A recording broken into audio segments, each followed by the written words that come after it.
Olá, tudo bem? Deus possa abençoá-los grandemente nessa hora. Estamos iniciando mais um módulo. Esse é o módulo 4 do curso Águas que Saram. E o tema é a Ceia do Senhor, que é um memorial de fé. Qual destes grupos de palavras você acha que estão mais associados com as características de Jesus? Grupo 1. Cólera, ira, irritação, ódio, enfado, impaciência, repulsa e revolta. Grupo 2. Benevolência, calma, serenidade e sossego. O primeiro grupo de palavras contém sinônimos da palavra indignação. E o segundo grupo contém seus antônimos. Você consegue imaginar Jesus indignado? A palavra indignação sugere um sentimento de revolta diante de uma circunstância que demonstra indignidade ou injustiça. 1 Coríntios capítulo 11, verso 23 ao verso 25 diz: O Senhor Jesus, na noite que foi traído, tomou o pão e, tendo dado graças, partiu e disse: Isso é o meu corpo, que é dado em favor de vocês. Façam isso em memória de mim. Da mesma forma, depois da ceia, ele tomou o cálice e disse: Esse cálice é a nova aliança no meu sangue. Façam isso sempre que o beberem em memória de mim. Jesus nunca pediu que os seus discípulos se lembrassem do seu nascimento, mas ele instruiu a todos a se lembrarem da sua morte e ressurreição. E ele deixou para a igreja dois símbolos visíveis, chamados ordenanças, que lembram a sua morte. Essas duas ordenanças são o batismo e a ceia do Senhor. O significado da ceia do Senhor, em primeiro lugar, é uma lembrança.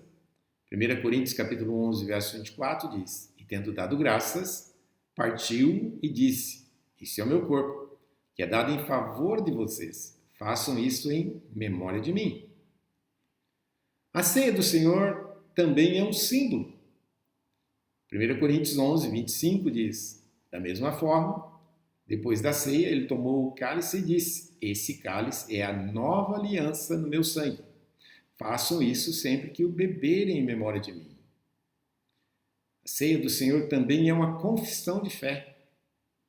1 Coríntios capítulo 11, verso 26 diz: Porque sempre que comerem desse pão e beberem desse cálice, vocês anunciam a morte do Senhor até que ele venha.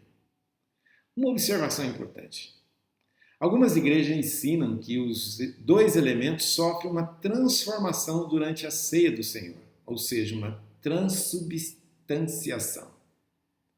Defendem que o pão se transforma na carne do corpo de Cristo no momento em que comemos e que o vinho se transforma no sangue de Cristo no momento em que bebemos.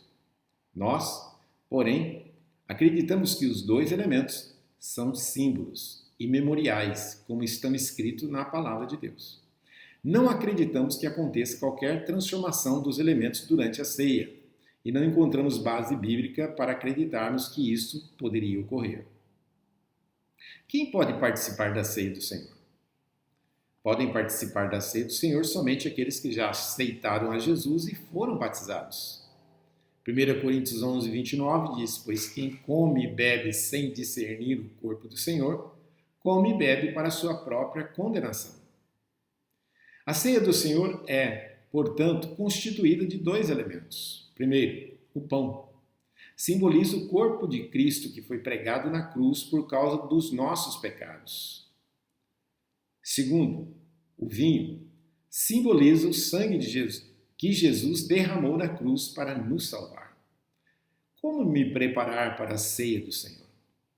1 Coríntios capítulo 11, verso 27 e verso 28 diz: Portanto, todo aquele que comer o pão ou beber o cálice do Senhor indignamente será culpado de pecar contra o corpo e o sangue do Senhor.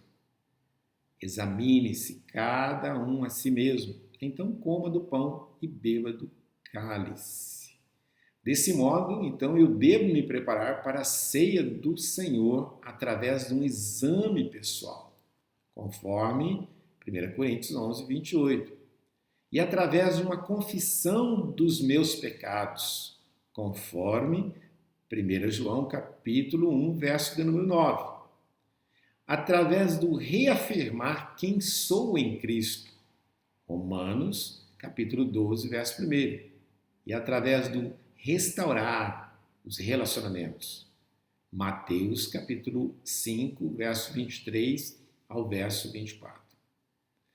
Quando participar da ceia do Senhor?